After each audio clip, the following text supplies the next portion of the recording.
Isang maganda ako ngayong tanghali. Charot. Ang tanghalian ko for today's video ay, ito yung niluto kong sisig chow fan. Yung natirang sisig nung birthday pa ni Sean, hinalo ko na lang sa fried rice. Tapos nilagyan ko siya ng kangkong, carrots, green peas, at scrambled egg. Tinimplahan ko lang ng toyo at sesame oil. Tapos nagluto din ako ng chicken fillet a la king. At ang pinakahuli ay ginisang kangkong. Ginisa ko lang yan sa bawang, tapos tinimplahan ko ng paminta at asin. Partida, tinatamad pa akong magluto niyan. O siya, kainan na. May pa-jungle tayo. Let's go. Kain tayo, guys. Ano ba? Eksena. Yaman siya, gusto niya may eksena. Di kasi ako nakapamalengke, kaya yung mga niluto ko, ano lang. Ha! Talaga. Welcome to the jungle. Teka, i-move natin to. Tapos yun na nga. Hindi kasi ako nakapamalengke, kaya niluto ko lang yung chicken fillet a la king. Yung tira namin nung birthday ni Sean, yung pork sisig. Konti na lang kasi yun. Alam mo naman ang Pilipino, pag konti, pinapatagal sa rep. Ganun ako. Ang ginagawa ko, pag may mga tira-tirang pagkain, para hindi masayang, ginagawa ko ng paraan. Kaya nga, yung mga chicken na ginagawa kong pastil. Pag ganitong mga tira-tirang mga ganyang bagay, ginagawa kong panghalo sa fried rice, nagiging chow fan. Hindi ko lang na-videohan yung paggawa ko ng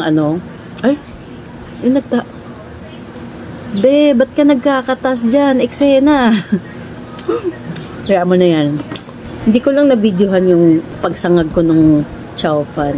Wala naman akong balak mag-video kasi or mag-vlog ngayon. Wala lang.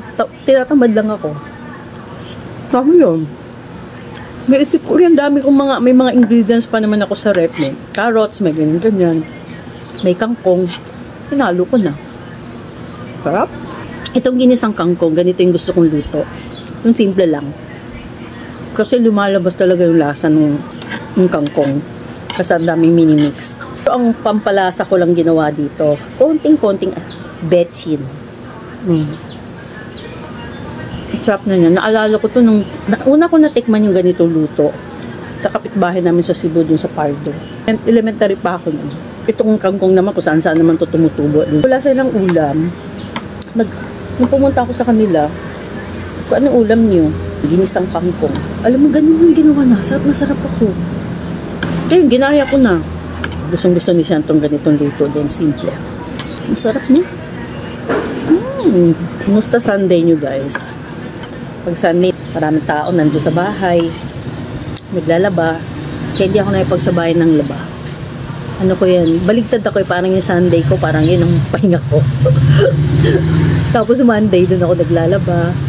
Wala lang, share ko lang. Ang kagandahan nito sa kangkong, diba? Maski anong luto, pwede. Bubuhay ka naman ng simple lang.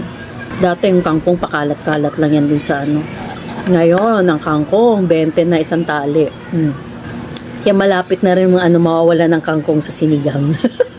Pag nagiging 50 yan, hindi na kompleto sinigang. Masarap pala combination. Chicken fillet a la king tsaka ginisang kangkong. Tapos syempre, sisig chow fan. Ang tuwang-tuwa si Sean sa ulam namin. Tsaka sa kanin. Gusto niya yung chow fan. Kaya ako, hindi talaga pwedeng mawala sa ref ko yung carrots, patatas, kalamansi, kamatis, kinchay, celery, dahon ng sibuyas, sile, yung bell pepper, bagyo beans. Para anytime na gusto kong mag-experiment, meron ako. Yung parsley yan, bumibili talaga ako ng parsley.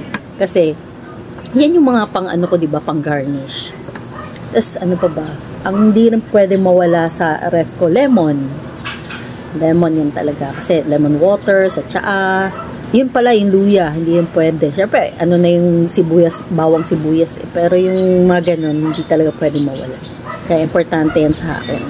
Kagaya niyan, may mga katamaran portion, meron ako ingredients. So, thank you for watching, guys. Bye! Happy Sunday!